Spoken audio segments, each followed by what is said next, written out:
So, Christy, when people think of classical Christian education, one of the first things that they hear about is the trivium, Right.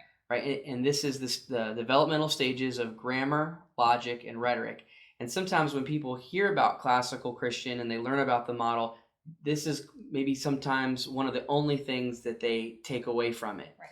And so, because this is really the framework in which Mhm. everything all comes together. So it's pretty important. Mhm. So tell us a little bit about the stages of grammar, logic, and rhetoric, and then we'll talk later about why we think they're important. So when we talk about the trivium, again, we are talking about 3 stages of development from the time they're very young, often even later preschool years, all the way through 12th grade. And so the concept is that we're going to teach children in a way that is developmentally appropriate for that age. Right. So first we have the grammar stage, and that's again late preschool, early elementary through most of the elementary years. That is called the grammar stage. It is also considered the stage of knowledge. This is where they're going to get the nuts and bolts of what they need to learn. That's awesome. It doesn't mean that they're not going to go deeper into the whys behind things, but the idea is nuts and bolts that they're going to continue to learn in a more deeper way later on. So for this stage, the what is being taught is the nuts and bolts. The how it's being taught is through memorization. So now for me as a grown woman, it is very difficult for me to memorize things, but you'll find for our younger kids, they love memory. It's so much fun. If they will want you to read the same book to them 50 times. They know the words to all their favorite books, all their favorite movies. I know you. I totally relate to that. Adeline's favorite movie is. How old is she now? She's going to be 3. Okay. So her favorite movie is Frozen. Okay. And she likes Moana too. And so she she could probably recite like verbatim large portions of that movie back to you. And she's constantly watching the movies and all that kind of stuff. So I totally understand what you're saying about they're soaking in all that memory. So for adults, we think that might be torture. Oh my goodness, you're asking our children to memorize all these things. They love it. They're geared for it. That's the way God created them. And they enjoy it. Oh, they love it so much. So that is that time where we want to capitalize on memorization. Okay. So again, what they're learning is the nuts and bolts. That is the knowledge base. And then the how is through memorization, chants, songs, poems, things that are fun for them. Middle school years. So we've got the grammar. Now we have the logic stage. What they're learning in the logic stage is the understanding of how things work. So where they knew the facts, now they're going to go and say, now why is it that way? And they're going to explore, and they're going to have a little bit more pull with the whys and the hows that they weren't necessarily having in the younger years. Sure. So that's what they're learning. Now, how they learn it is through debate.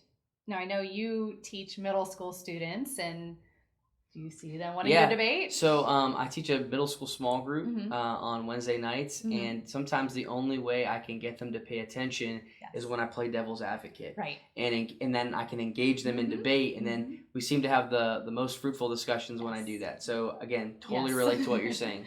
And they love it. So we need to teach them how to debate rightly, how to do it respectfully, how to take a topic, go research it, find things and facts to back up why they're believing what they're believing, and be able to defend it. So again, what they're learning is the understanding of the nuts and bolts. The how is through debate.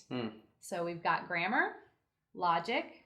Now we're going to rhetoric. Okay. So rhetoric is considered the crown jewel of the classical education. This is where knowledge turns into understanding, now turns into wisdom. That's awesome. So we love this stage because it is the culmination of all that hard work leading up to that final stage of wisdom.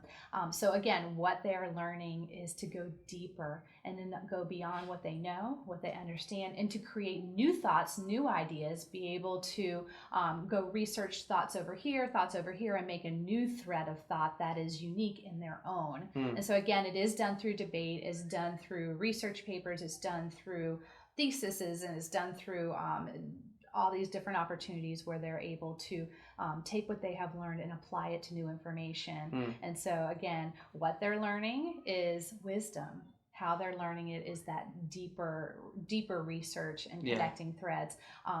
That is what is going to equip our children to go out into the world and be able to defend their faith. Sure. And what we're finding so much is our children are going out into the world, and whether they're going to, private universities or public universities or out into the workforce or vocational school, whatever they're doing, they're not equipped to defend their faith. They get in front of a professor who says something that kind of makes sense, but it's contrary to biblical worldview. Yeah. Which really shouldn't be devastating, but because they don't have good answers to it, it does become devastating. Exactly, and then they start questioning their faith and questioning what they've believed this whole time, what I've been believing, what my parents have been teaching me.